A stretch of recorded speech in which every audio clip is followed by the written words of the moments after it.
कान भरने वालों से हमेशा सावधान रहें। यह अच्छे अच्छे रिश्तों को बिगाड़ देते हैं। योग्यताएं कम से पैदा होती हैं। जन्म से तो हर व्यक्ति शूल नहीं होता है। इस जगत में सत्य से भी बड़ा सत्य प्रेम है, और जिसके प्रति प्रेम है उसके प्रति असत्य होना मुश्किल है। पूरी दुनिया की सबसे खूबसूरत जोड़ी मुस्कुराहट और आंसू है। इन दोनों का एक साथ मिलना मुश्किल है, लेकिन जब ये दोनों मिलते हैं वह पल सबसे खूबसूरत होता है। कम ही सबसे बड़ा धर्म है। भगवान श्री कृष्ण गीता में अर्जुन को उपदेश देते हुए कहते हैं कि व्यक्ति कम करने के लिए ही पैदा हुआ है। बिना कर्म किए कोई रह नहीं सकता।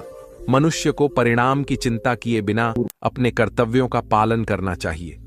क्रोध मनुष्य को नरक की ओर ले जाने वाला द्वार है। क्रोध करने से व्यक्ति का मन अशांत हो जाता है।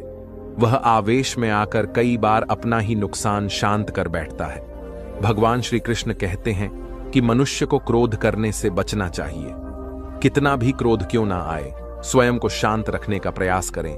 इस संसार में आज जो तुम्हारे पास है वह कल किसी और का था, परसों किसी और का होगा। तुम यहां खाली हाथ आए और खाली हाथ ही जाओगे। मन पर नियंत्रण रखना जरूरी है। मनुष्य का मन वायु की तरह चंचल होता है। यह मन ही है जो मनुष्य को काम वासनाओं की तरफ भटकाता रहता है। अगर जीवन में सफल बनना है तो मन पर काबू करना बहुत जरूरी है।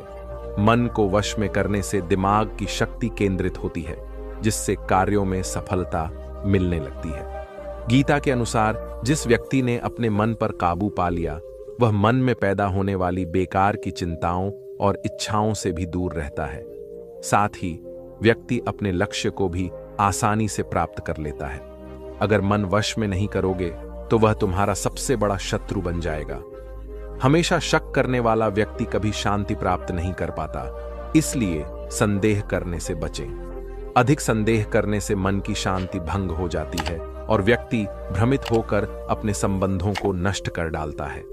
मनुष्य के कर्म ही उसके जीवन का आधार है। वह जैसा कर्म करता है वैसा ही फल उसे मिलता है। अगर वह अच्छे कर्म करेगा तो उसे अच्छा परिणाम प्राप्त होगा, और अगर वह बुरा कर्म करेगा तो उसे बुरा परिणाम ही भोगना होगा। इसलिए व्यक्ति को हमेशा अच्छे कर्म करने चाहिए। हमारे दुखों के 5 कारण